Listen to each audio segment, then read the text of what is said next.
My name is Avery, and my journey into teaching began after enduring the rigorous training at an engineer teacher's college. Once I graduated, I was thrilled to secure a position at one of the top schools in the area. My aspirations were simple yet fulfilling. Teach, possibly explore writing, and eventually start a family with someone special, whenever he might appear. Surprisingly, that special someone entered my life sooner than anticipated, thanks to my college friend, Eden. Over coffee on a blustery Saturday, Eden insisted, "Avery, you have to meet Liam. He's serious about finding a genuine connection, and I think you two would hit it off."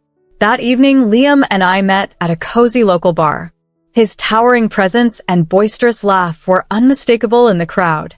My nervousness had me fussing with my hair constantly, but his warm smile quickly dissolved my anxiety. "You must be Avery," he greeted with a grin. "Eden has told me so much about you." No pressure, right? We laughed, and the ice was broken. Liam, a finance officer, described his job with such enthusiasm that it sounded like an adventure. He shared his love for hiking, his dislike for sushi, and his penchant for cheesy 100s movies. For years down the line, we were planning our wedding and setting up our home. The ceremony was a quaint garden affair, attended only by close friends and family, which suited us perfectly.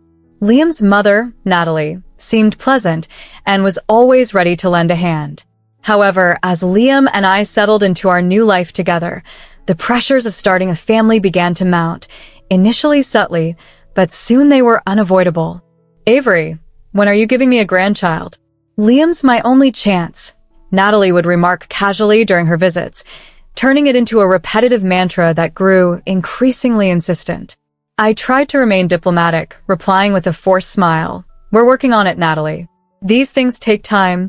One evening, while cleaning up after dinner, Liam noticed my strained expression. Hey, sorry about Mom. "She's just really excited. We're okay, right?" I reassured him, "Yeah, we're okay, although I wonder how long we could fend off the mounting pressure without it affecting us deeply." Living with the relentless nudging to start a family felt like navigating a minefield of escalating expectations. Natalie's persistence wore thin, much like sandpaper on my frayed nerves. On a sunny Saturday, as Liam and I enjoyed a rare relaxed breakfast, Natalie's car pulled up. Before she stepped inside, I braced for another bout of her grandchild campaign. "Morning, you two," she breezed into the kitchen, full of anticipation, immediately broaching the topic of grandchildren after mentioning a christening she'd attended. Liam coughed on his coffee, and I offered a polite smile, attempting to steer the conversation elsewhere. Natalie pressed on, "Avery, you're not getting any younger. It's all about timing. Maybe you should see a doctor or try those fertility treatments I read about." Feeling cornered, I finally responded with more force than intended. "Natalie, we are perfectly capable of managing our own affairs. We will consult a doctor if and when we see fit, not because we're on a schedule." Liam's hand found mine under the table, a silent gesture of support. "Mom, really?" he interjected, signaling for calm. Navigating these family dynamics proved challenging, but it was a chapter in our lives that tested our resilience and unity as a couple. Our lives are our own to shape, and on that quiet morning, the atmosphere was a delicate balance of respect and tension. Natalie sighed dramatically, her frustration palpable, as she expressed her desire to spend quality time with her grandchildren while she was still fully able to enjoy them. "Is it too much to ask to see my grandkids while I still can?" she questioned, her tone laced with urgency. "We have more in our lives than just starting a family, Natalie. We have careers, plans of our own." I began cautiously, feeling Liam's gentle squeeze on my hand as a silent plea to approach the conversation with care. "I know, but remember, family is everything," Natalie countered sharply, clutching her purse as she prepared to leave. Her parting words, "Just think about what I said, okay?" left a lingering tension that felt almost tangible. After her departure, Liam and I remained silent, each lost in thought. It was becoming clear that Natalie's visits were turning into a recurring battlefield, with us perpetually on the defensive. Later that day, feeling the need to clear our heads, we took a leisurely walk in the park.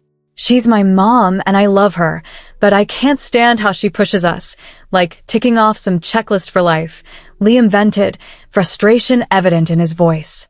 "I understand she's excited, but it feels like she's more concerned about being a grandmother than our own happiness and health," I replied, the frustration simmering within me. "It's as if we aren't real to her unless we have a child. We need to set some boundaries, Avery. Next time she brings it up, we need to be clear, firm but clear," Liam resolved as we headed home, the gravity of our situation settling heavily. Setting boundaries with Natalie would be challenging, but it was essential, not just for our peace, but for our future. After enduring numerous tense moments and difficult conversations, our greatest hope was realized. I was pregnant. The joy Liam and I felt was indescribable, a surreal haze of happiness enveloping us.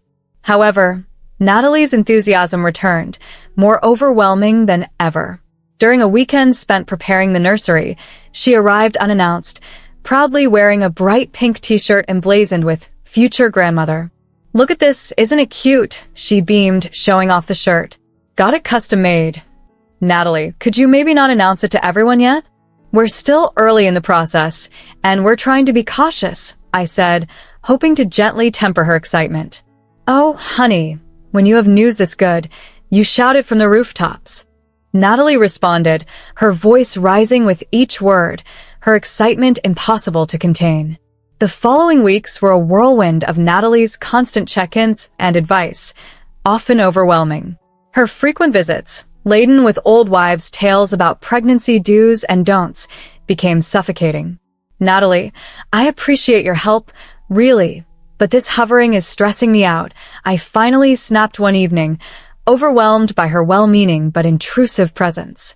Despite the mounting pressure and my busy schedule as an engineer teacher, I was determined to maintain as much normalcy as possible. Yet, the challenges of balancing work with my pregnancy loomed large, especially one day at school, while explaining a math problem to my fourth graders. I experienced a sharp pain that abruptly stopped me mid-sentence, sending the room spinning as the chalk fell from my grasp and darkness enveloped everything. When I regained consciousness, I found myself in a hospital bed, overwhelmed by the clinical scent of antiseptic even before I opened my eyes. Liam was there beside me, his face drawn and pale, clutching my hand as if it were his only anchor. His voice, fragile and breaking, delivered grave news. It was critical. "Avery, you nearly didn't make it," he whispered. "We lost the baby." The words struck me like a physical assault, leaving me breathless and in tears. I was alive, but the cost was immense. The doctor entered, his expression somber, adjusting his glasses before speaking. "Avery, the complications were severe.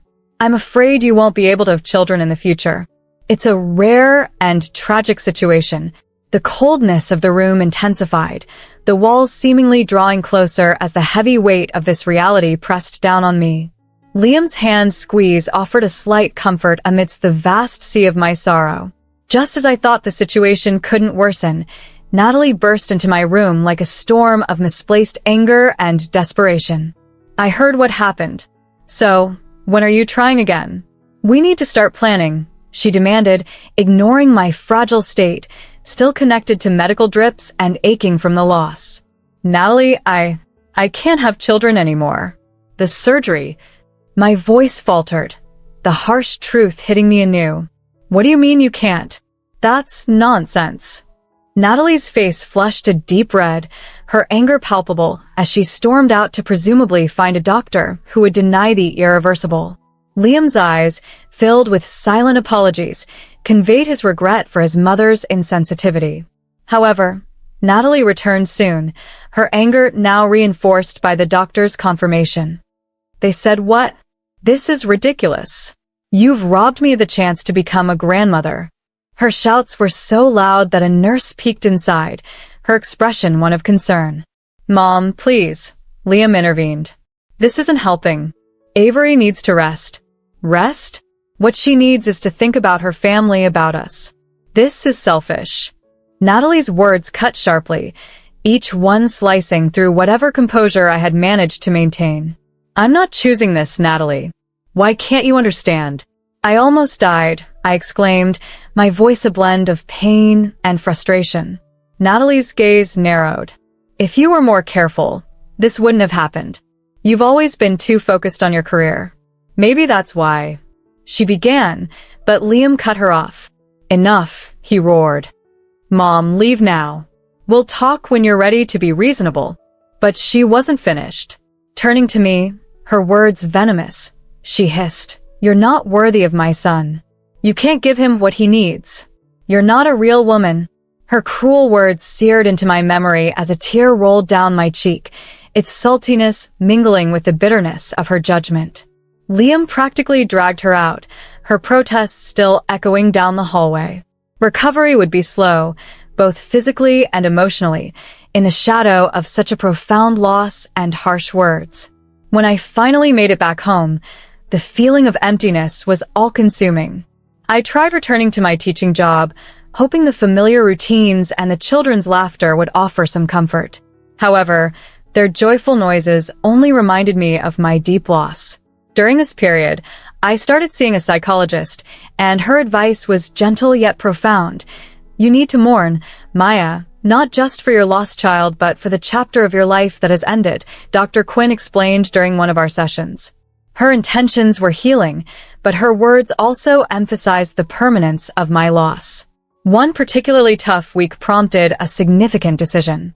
Over a subdued dinner, I admitted to Liam, I can't keep teaching right now. When I look at the children, I'm reminded of what I've lost. I pondered a quieter environment and decided to take a job at the local library. The tranquil corridors lined with books and the soft murmur of patrons provided a sanctuary for my healing heart, away from the scrutiny and expectations of others. Even as I adjusted to the serene library life, my mother-in-law Natalie's presence loomed heavily. Her constant talk of grandchildren became more intrusive and accusatory as time went on. On my birthday, a day I had hoped would be filled with lightness, Natalie confronted me in the kitchen as I was about to cut the cake. Her whisper was venomous. When are you going to fix this, Maya? You need to give Liam children. I stood frozen, the knife quivering in my grip. With resolve, I responded, Liam and I are considering adoption. It's a wonderful way to create a family. Her response was sharp and filled with disdain. Adoption? Over my dead body. Natalie exclaimed, her face twisting in disgust. I won't have you bring some unknown child into our family. Who knows what terrible traits they might carry? No grandchild of mine will come from someone else.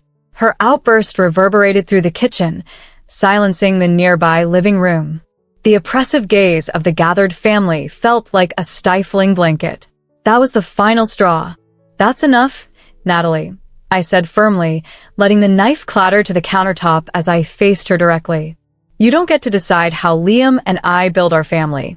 This is our life. Our choice. Natalie's eyes narrowed, and she stormed out, slamming the door behind her so hard the windows shook. The room fell silent, the joy of the day drained by her exit. The seeds of discord Natalie had planted quickly sprouted. Initially, there were subtle nudges and looks, suggesting I had been careless during my pregnancy. These whispers soon turned into vicious gossip, claiming I had been drinking and acting irresponsibly, which they said led to my miscarriage. Fury built within me like a brewing storm, especially after hearing a particularly cruel version of the rumor from someone I had thought was a friend. I had a serious conversation with Natalie over the phone. Natalie, this needs to end now. Spreading false stories about me is hurtful and legally slanderous, and I will not stand for it. If I hear even one more rumor, I'm going straight to the police to press charges. My tone was firm and decisive. There was a brief silence on the other end, a tense pause that seemed like the calm before a storm. Eventually, she responded, her voice lacking its usual intensity. You wouldn't dare. Try me, Natalie. I'm not playing nice anymore. Following our call, the rumors ceased as abruptly as they had begun, but the damage lingered. Family gatherings were now punctuated with an awkward formality, the once warm smiles unable to melt the frosty atmosphere. Life superficially seemed to return to normal, but everything had subtly shifted due to someone's twisted idea of a joke. One morning, I found an electronic postcard in my inbox showing a happy family scene that felt like a jab to my heart. The message below in harsh, mocking letters read, "You will never be a mother." I was shaken to the core. As if that wasn't cruel enough, physical manifestations of this malice soon began to appear. One afternoon, I discovered a box on our porch containing dolls smeared grotesquely with ketchup and a note twisting the knife further. "This is your fault. You are to blame for losing your child." Each new message, each package, was a strike against my already fragile emotional state. I often found myself in tears, overwhelmed by the cruelty. "Look at this, Liam," I said one evening, handing him another disturbing package, my hands trembling and my voice a whisper. "It's too much. I can't handle it anymore." Liam acted quickly, suggesting we consult our neighbor, Mr. Samuel, who had security cameras that might have captured something. The next day, Mr. Samuel kindly helped us review the footage.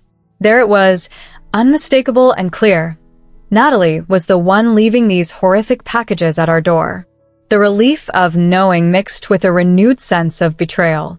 "I can't believe Mom would go this far," Liam said, his face etched with disgust.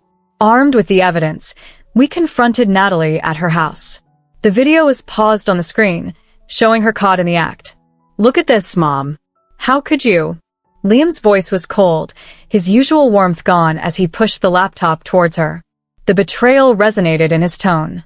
Natalie glanced at the screen, her expression stone cold, then shrugged without remorse.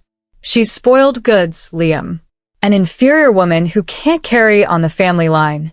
I did what I thought was necessary for you, for the family." Liam stepped in front of me, his stance protective. "If you can't accept Avery, then you can't be part of our lives. This is your last chance, Mom. Apologize or we're done." Natalie's face set hard, her eyes unyielding. "I'm only doing this for you, Liam. She's taking you away from what you deserve." The ride home was silent, each of us lost in our thoughts. The weight of Natalie's betrayal was a heavy burden I bore, while Liam wrestled with the strain of his deteriorating relationship with his mother. Liam had become uncharacteristically withdrawn, his usual jovial spirit dimmed by the tension that lingered in the silence between him and his mother. It was evident he still longed for her presence, despite the rift. So, when Natalie extended a Christmas invitation, I accepted it for Liam's sake, harboring a sliver of hope for some form of reconciliation. We arrived at a house alive with the hustle of family and friends, the air rich with the mingling aromas of pine and mulled wine. Natalie welcomed us with a strained smile, her eyes flicking around nervously. I clung to Liam's arm as we navigated through the crowd of guests. The evening initially unfolded with ease, filled with laughter and conversation. However, the atmosphere shifted dramatically when Liam's ex-fiancée, Sadie, made an unexpected appearance. Natalie introduced her with an unsettling announcement. "As you all know, Avery is unable to have children, so I think it's time Liam reconsidered his options.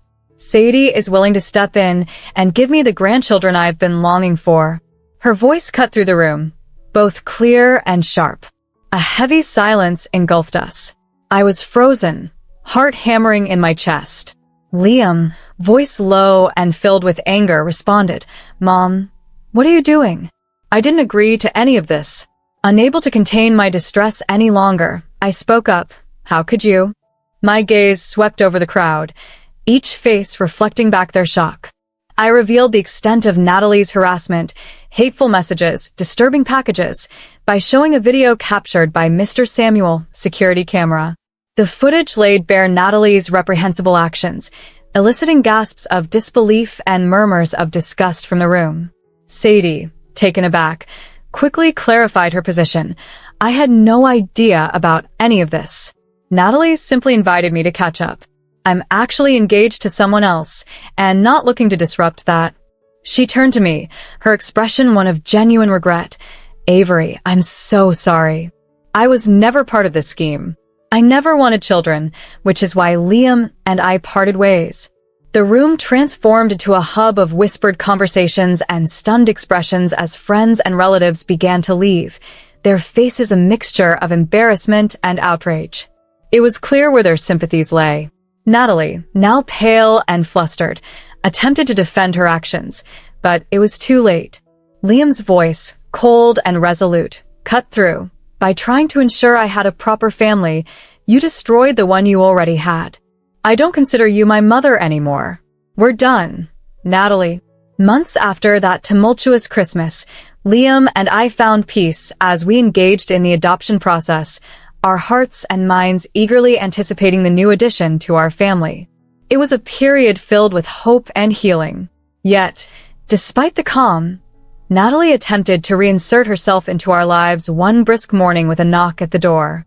Opening it, I found Natalie standing there, a last-ditch effort to bridge the gap she had created. In her eyes, tinged with regret, Avery confessed her mistakes to me, her voice quivering. I've been reflecting deeply, and I realize the errors I've made, she said, her vulnerability apparent. She stood at the threshold, the door slightly open, a symbol that she was not to enter. I've been selfish, blinded by my desires, and I've hurt you and Liam deeply. I'm sincerely sorry. Could we possibly start anew? I replied cautiously, Natalie, after all that's happened, it's not that straightforward. Liam and I are focused on adopting a child now. My tone was resolute, mirroring my determination. The mention of adoption visibly shook her, her face twisting as old biases surfaced. You can't seriously think about adopting a child from outside the family. It's just not right. That's exactly what we're doing, Natalie. And it's not up to you, I responded firmly, my patience waning. This is absurd, Avery. You're making a huge mistake. A real family? She argued. No, Natalie, we're through here. I didn't wait for her reply. I closed the door sharply, the click of the latch marking the end of our relationship. Inside, Liam waited, having overheard the conversation. Everything okay? He asked, descending the stairs. It is now, I replied, finding solace in his embrace. I told her about the adoption, and she took it poorly. It's truly over now. Liam nodded, his face set with resolve. Together, let's make it official.